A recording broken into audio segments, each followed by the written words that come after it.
जी, अस्सलाम वालेकुम। आज इस वीडियो में हम बॉक्स प्लॉट के बारे में डिस्कस करेंगे। बॉक्स प्लॉट का डाटा कैसे अरेंज करना है, एक पॉइंट। दूसरा पॉइंट, बॉक्स प्लॉट को इंटरप्रेट कैसे करना है। थर्ड पॉइंट, बॉक्स प्लॉट का जो डाटा होगा आपके पास, जो आपका एक्सपेरिमेंटल डाटा है, उसको आर प्रोग्राम में एनालिसिस किस तरह से करना है, और ये जो फिगर्स आपको सामने नज़र आ रही है ये किस तरह से बनाते हैं। चलते हैं हम अपने पॉइंट की तरफ। जो ये बॉक्स प्लॉट होता है ये दो टाइप्स का नजर आता है, एक हॉरिजॉन्टल एंड वर्टिकल। ये हॉरिजॉन्टल मैं दिखा रहा हूँ आपको यहाँ, ये 5 इसके अंदर पॉइंट होते हैं। सबसे पहला जो मिनिमम पॉइंट बताता है, minimum values, maximum values, lower quartile जिसको Q1, upper quartile Q3। Some time lower quartile को Q3 भी कहते हैं और अपर को Q1 भी कहते हैं। और ये जो सेंटर में लाइन होती है ये मीडियन, इसको मीडियन बोलते हैं।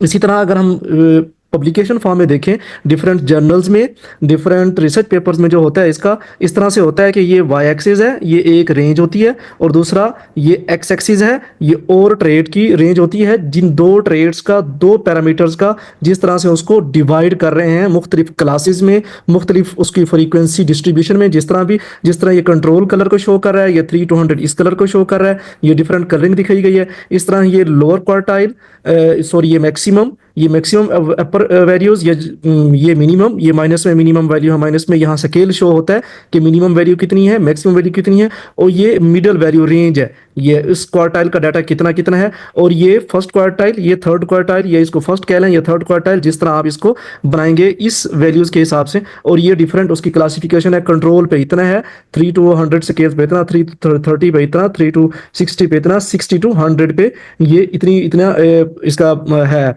जो बार चार्ट है, या इसको हम बॉक्स प्लॉट भी कहते हैं। ये आपको यहाँ शो कर रहा है कि किसका डाटा कितनी रेंज तक है। अच्छा, एक बात कि बनाते कैसे हैं इसको आर प्रोग्राम में, वो मैं फिर एंड पे बताता हूँ। एक पॉइंट मैंने आपको बता दिया कि इसको इंटरप्रेट कैसे करना है, ये 5 चीजें बताता है। मैंने यहाँ लिखा हुआ भी है, minimum, first quartile, medium, third quartile and maximum value, ये चीजें बताता है। अच्छा, अब इसका डाटा किस तरह से अरेंज करना है यहाँ देख सकते हैं। सपोज आपके पास, चाहे आप प्लांट साइंसेज से रिलेटेड हैं, या आप बिजनेस इंडस्ट्री से हैं, या कॉमर्स से, या जिस भी आप डिपार्टमेंट से बिलोंग करते हैं, तो आपने इस तरह से करना है कि आपके पास, जिस तरह मेरे पास इस एग्जांपल में जो जो एक्सेल में शो हो रही है आपको, 10 मेरे पास वैरायटीज़ हैं, और उन 10 में से जो 3 हैं, सॉरी मेरे पास ये 9 वैरायटीज़ हैं, हाँ जी, 9 में से जो 3 हैं वो डवार्फ हैं, और जो बाकी 3 हैं वो मीडियम साइज़ की हैं, और जो बाकी 3 हैं लॉन्ग की। इस तरह 9 वैरायटीज़ हैं। उनका अल्कलाइड्स, बायोकेमिकल पैरामीटर्स हैं, और प्रोटीन्स उनका आइडेंटिफाई किया हुआ है। ये एक्सपोज्ड वैल्यू है टेस्ट डाटा के लिहाज से। तो इसका हमने बॉक्स प्लॉट बनाना है। आपके पास भी इस तरह, मेरे पास 2 ट्रेड्स हैं, आपके पास 3 4, जो भी हो आपने यहाँ लिखते जाना है जिस चीज़ को मैंने सिलेक्ट किया हुआ है। बॉक्स प्लॉट हर ट्रेड्स का हमने बेसिकली चेक करना होता है, अल्कलाइड्स का जीनोटाइप के साथ किस तरह से है, इसी तरह प्रोटीन का जीनोटाइप के साथ किस तरह से रिलेशन है, और इन दोनों का जीनोटाइप्स के साथ किस तरह से है, मतलब ये जो डिस्ट्रीब्यूशन हो रही है उसका मीडियन कितना है, मैक्सिमम कितना है, उसका फर्स्ट क्वार्टाइल कितना है, थर्ड क्वार्टाइल कितना है, अल्कलॉइड्स का इन तमाम 9 जीनोटाइप्स में, डवार्फ में, मीडियम में, लॉन्ग में, इसकी क्लासिफिकेशन हो जाती है। यहाँ एक छोटी सी एग्जांपल मैंने दिखाई है आपको। इस तरह से आपने अपना डाटा भी सेट कर देना है। यहाँ आपकी ट्रीटमेंट्स आ जाएंगी, या उनकी क्लासिफिकेशन आ गई, चाहे उनकी 2 है, 3 है, 4 है, या आपकी कोई क्लासिफिकेशन भी नहीं है, तो यहाँ आपके सारे ट्रेड्स आ जाएंगे। तो आइए हम इसको आर प्रोग्राम की तरफ लेके चलते हैं, किस तरह से करना है ट्यूटोरियल। 2 चीजें मैंने आपको बता दी, एक उसकी इंटरप्रिटेशन, शॉर्ट डिस्क्रिप्शन बता दी, दूसरा डाटा किस तरह से अरेंज करना है आर प्रोग्राम के लिए, और उसको अपलोड किस तरह से करना है, और डाटा की अरेंजमेंट किस तरह से करनी है। थर्ड जो मैं आपको बताने जा रहा हूं, आर प्रोग्राम में ट्यूटोरियल है ये किस्म का, किस तरह से आपने एनालिसिस करना है। कोड दे दिया जाएंगे आपको, उस पर आपने करना है। चलते हैं आर प्रोग्राम में। ये आर प्रोग्राम मैंने ओपन किया हुआ है, आपने अपनी विंडो में इस तरह से ओपन करना है। यहाँ इंपोर्ट डाटा सेट में है, मैं हर वीडियो में बताता रहता हूँ कि किस तरह से करना है import data set from Excel. बाकी भी मुख्तलिफ वीडियोज़, मुख्तलिफ लेक्चर्स तमाम टीचर्स ने दिए होते हैं। कोई टेक्स्ट फाइल का कहता है, कोई जस्ट कोड इंटर करने का कहता है, कोई URL लिंक से डाटा अपलोड करने का कहता है।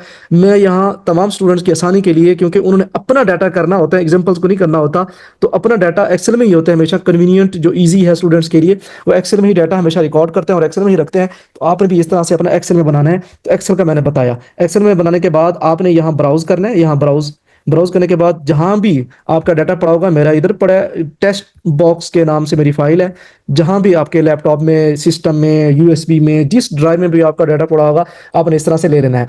अच्छा, उसके बाद फिर आपने क्या करना है, ये जो है कैरेक्टर्स, इसको आपने करेक्टर ही रहने देना है क्योंकि ये करेक्टर्स ही हैं, और ये जो न्यूमेरिक वैल्यूज हैं ए एन और पी एन की, इनको न्यूमेरिक वैल्यूज करना है। न्यूमेरिक वैल्यूज करने के बाद आपने ये देखना है कि इस तरह से ये टेक्स्ट बॉक्स के नाम से फाइल है और ये डिफ़ॉल्ट है। डिफ़ॉल्ट के बाद ये इसका ये पाथ बन गया। ये इस तरह से ये देखना है कि पहला जो कॉलम है ये टेक्स्ट वाला कॉलम है, सेकंड न्यूमेरिक है, थर्ड न्यूमेरिक है। इस चीज़ का ख्याल करना है। इंपोर्ट करना है आपने। ये सब चीज़ें बाई डिफ़ॉल्ट होती हैं सम टाइम, क्योंकि उनकी विंडोज़ आर क्या जो लेटेस्ट वर्जन होते हैं, या तो आर वर्जन अपडेट नहीं करते या विंडोज़ अपडेट नहीं करते। सम टाइम ये प्रॉब्लम्स आ जाते हैं। ये इसलिए मैं थोड़ा सा ये चीज़ें बताता हूँ कि स्टार्ट से ही कोई आर प्रोग्राम के एनालिसिस करने में गलती ना हो। तो इंपोर्ट करना है। इंपोर्ट करने के लिए आपने यहाँ से देखना है, अपना मैच भी कर लेना है एक्सेल शीट के साथ डाटा। ये देखें एक्सेल शीट का लास्ट 28.68 है, तो इस तरह आप यहाँ भी देख सकते हैं ये 679 उसको उसने टू डिजिट से थर्ड में कर दिया, नो इशू। लेकिन वही डाटा है एज इट, आपने इस तरह से मैच कर देना है, डाटा में कोई चेंजेस ना हो, कोई रॉन्ग कोई फाइल अपलोड ना हो गई हो। अच्छा, जब ये इस तरह से अपलोड हो जाएगा तो आपने यहाँ आ जाना है। यहाँ आने के लिए सारे कोड मैं आपको दे दूंगा, आपने कोड समझने की जरूरत नहीं है। तो आपने जस्ट सबसे पहले व्यू ये लिखना है, STR स्ट्रक्चर टेस्ट बॉक्स वाली जो फाइल आपने अपलोड किया, व्यू तो हुआ खड़ा है, यहाँ स्ट्रक्चर करना है। स्ट्रक्चर से मुराद यहाँ शो हो जाएगी इस विंडो में। तो आप देख सकते हैं ये जो ऊपर डाटा था ये वही शो होगी आपको। ये देख सकते हैं AL का डाटा 11 पॉइंट समथिंग से, और ये दूसरा 30.3 से 30.7 से। तो इट मीन्स ये सही तरह उसने स्ट्रक्चर दिखा दिया। हमने फाइल अपलोड अपनी सही की है, और यहाँ भी शो हो रहा है 9 ऑब्जर्वेशन ऑफ 3 वेरिएबल्स। ये साथ साथ के साथ चीज़ें आपको बताता जा रहा हूँ। अच्छा, फिर उसके बाद आपने इसको करना है प्लॉट टेस्ट बॉक्स। ये चेक करना है कि आपका डाटा अगर अपलोड सही हुआ है तो उसमें इस डाटा का प्लॉट बनाता है। हाँ जी, ये प्लॉट बना रहा है GETALPN। किस तरह से ये इसको वो कर रहा है कि आप देख सकते हैं AL आपका एक ट्रेड था, यहाँ आपको शो हो रहा है। दूसरा ट्रेड PN था। ये आपकी जीनोटाइप GET से मुराद यहाँ जीनोटाइप्स हैं। यहाँ आप अपने नाम भी लिख सकते हैं, लेकिन एब्रीवेशन बेहतर रहता है क्योंकि आगे कोड्स के अंदर हमने एब्रीवेशन लिखने होते हैं तो प्रॉब्लम ना करें। वैसे कंप्लीट नेम भी लिख लें, इस बॉक्स प्लॉट को बनाने के लिए कोई इशू नहीं है। अब हमने यहाँ जाना है, ये कोड पेस्ट करना है। ये कोड क्या बता रहा है, बॉक्स प्लॉट, ये बॉक्स प्लॉट बनाना है हमने।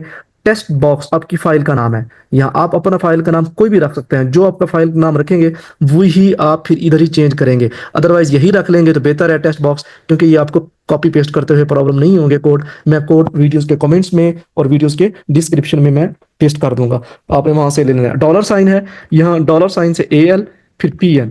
तो ये आप देख सकते हैं, यहाँ जाके इंटर प्रेस करना है तो ये बॉक्स प्लॉट बन गया 1 और 2 ट्रेड्स का, PL का और AL का और PN का। हमें इन दो ट्रेड्स का नहीं चाहिए होता, हमें चाहिए होता है जीनोटाइप्स का AL के साथ, जीनोटाइप्स का उसके साथ या PN के साथ। अब यहाँ जब पेस्ट करना है तो ये वाला साइन है, ये शिफ्ट प्रेस करके 1 डेल्थ, और इसको डिफरेंट नेम से भी बुलाते हैं। ये आप देख सकते हैं यहाँ। जब AL का GET के साथ करना है तो GET है हमारा कैरेक्टर्स, और ये ऊपर वाले थे न्यूमेरिकल्स। दोनों न्यूमेरिकल्स के लिए कॉलम शो करना है, और जब एक कैरेक्टर्स का एक न्यूमेरिकल के साथ करना है तो ये वाला साइन शो करना है आपने। एंटर प्रेस करना है। ये देख सकते हैं आप, ये ड्वार्फ का, ये लॉन्ग का, ये मीडियम का, और ये टेक्स्ट बॉक्स GET इस साइड पे जीनोटाइप शो कर रहा है एक्स एक्सिस पे, और वाई एक्सिस पे AL की वैल्यू शो कर रहा है। इस तरह अगर आपने और करना है तो जस्ट यहाँ AL की जगह PN लिखेंगे तो वो आपको सारे ये सारे PN के दे देगा। इस तरह मैं आपको यहाँ करके दिखा भी सकता हूँ जस्ट फॉर एग्जांपल्स। यहाँ ये देखें, ये AL की जगह मैं PN कर देता हूँ तो वो PN का बना के हमें दे देगा। देख सकते हैं ये अब यहाँ उसने PN के बना दिए। मैं दोबारा यहाँ पेस्ट कर देता हूँ AL के, ये मेरे पास AL के बन गए। अब यहाँ तक तो कंप्लीट हो गया आपका। ज़्यादा इसको वो करने के लिए, लेबलिंग और इसको कलर करने के लिए मुख्तलिफ सॉफ्टवेयर्स, मुख्तलिफ चीज़ें और ट्रेड्स का नामों पर लिखने के लिए सारी चीज़ें मौजूद हैं। लेकिन यहाँ आसानी के लिए मैंने सारी चीज़ें लिख दी हैं। फिर भी कुछ स्टूडेंट कहते हैं सर इनका कलर हो जाए तो बेहतर होता है, और एग्जैक्ट यहाँ ट्रेड्स का नाम आ जाए और इसका टाइटल हो जाए तो बेहतर रहेगा। तो उसके लिए मैंने आपको कोड दे दिए हैं। ये कोड आपने यहाँ से कॉपी करने हैं। ये कोड वही है ऊपर वाला डाटा, ये टेस्ट बॉक्स का मतलब फाइल का नाम है। आपने यहाँ एंटर प्रेस करना है। ये देखें आपने AL कर दिया, उसने GET कर दिया। ओरिजिनल कॉलम के जो नाम थे हमारे, ये GET का AL के साथ हम कर रहे हैं। लॉन्ग मीडियम डवार्फ तीनों वैराइटीज को उसने कर दिया। अब हमारे पास है जी इसको कलर करने के लिए। कलर करने के लिए हमने ये मैंने कोड आपको दे देने हैं, आपने इस तरह से पेस्ट करना है। मैं समझा भी देता हूँ। ये बॉक्स प्लॉट एल का जीनोटाइप के साथ डाटा टेक्स्ट बॉक्स फाइल के अंदर है main box plot of varieties.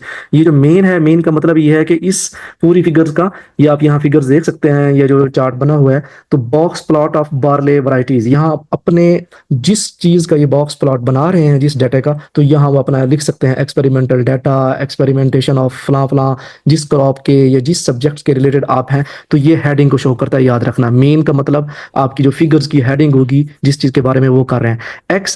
X lab L A B, x lab का मतलब ये एक्स एक्सिस पे जहाँ जीईटी लिखा हुआ है यहाँ नाम चेंज करना है, तो आपने वैरायटीज टाइप यही इस तरह से आपने कॉमेज डालने हैं डबल, और इस तरह सिंगल डालना है, इस तरह स्पेस देनी है, इस तरह इक्वल टू का साइन लगाना है। ये क्यों होता है? ये एक बेसिक और पीछे एक लैंग्वेज चली जाएगी, आर प्रोग्रामिंग या आर लैंग्वेज की तरफ चले जाएंगे, उस पर हमने नहीं जाना, हमने जस्ट अपन एनालिसिस की तरफ रहना है। तो इस तरह आपने वैरायटीज टाइप चेंज कर लेना है आपने इस तरह। फिर है वाई लैब, ये ए एल को उसने चेंज कर देना है एल्कलॉइड जो ओरिजिनल नाम है, बजाय इसके कि आप इसको एक्सपोर्ट करें किसी और सॉफ्टवेयर में ले जाएं, फिर वहां कलर करें, वहां लेबलिंग करें और इनके नाम चेंज करें, कंप्लीट नाम लिखें या कंप्लीट को आप छोटा करके आप एब्रीवेशन लिखें, तो यही हम कर सकते हैं सिंगल क्लिक पे।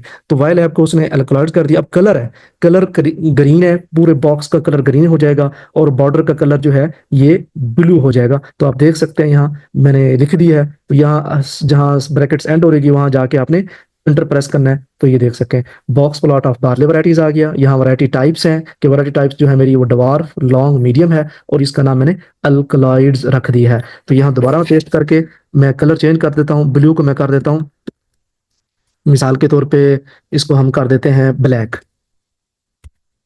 ये ब्लैक कलर कर दिया। तो आप देख सकते हैं उसने उसका ब्लैक कलर कर। तो यहाँ आप देख सकते हैं अगर मैं चाहूँ कि दोनों ट्रेड्स का जो ए एल और पी एन है उन दोनों का इकट्ठा मैं बॉक्स प्लॉट बनाना चाहूँ एक ही उसके अंदर, बॉक्स के अंदर इकट्ठा आप प्रेजेंट करना चाहिए, आपके बहुत ज़्यादा ट्रेड्स हैं उनको भी आप कर सकते हैं। तो वहाँ बनाने के लिए यहाँ तक तो हमने ब्लैक कलर तक बना लिया था। तो ये A L data frame values test trades A L G T text ये बना दिया। इस तरह पी एन का आपने करना है, पी एन मैंने दोनों का कर दिया, आप यहाँ देख सकते हैं ए एल और पी एन का दोनों का करने के बाद कंबाइंड डाटा मैंने कर दिया। कंबाइंड डाटा करने के बाद यहाँ आप देख सकते हैं ये पूरा कोड मैं आपको पेस्ट किया हुआ दे दूंगा, पेस्ट करके दे दूंगा आपको। तो आपने जस्ट इस तरह उनके कलर्स और इस तरह चेंज करके ना आपने बना लेने हैं कि इसका किस तरह से हो किस तरह से ना हो। तो ये सारी चीज़ें आप इसका स्केल और सारी चीज़ें इसमें डिवाइस कर सकते हैं। उम्मीद है यहाँ तक आपको बॉक्स प्लॉट और उसकी लेबलिंग और उसकी पेंटिंग या उसकी शेडिंग करना, कलर करना समझ आ गया होगा और उसकी इंटरप्रिटेशन भी समझ आ गई होगी। अगर इसी ही वीडियो के रिलेटेड कोई क्वेश्चन हो तो आप कमेंट्स में पूछ सकते हैं। मिलते हैं नेक्स्ट वीडियो में, तब तक के लिए अल्लाह हाफिज़।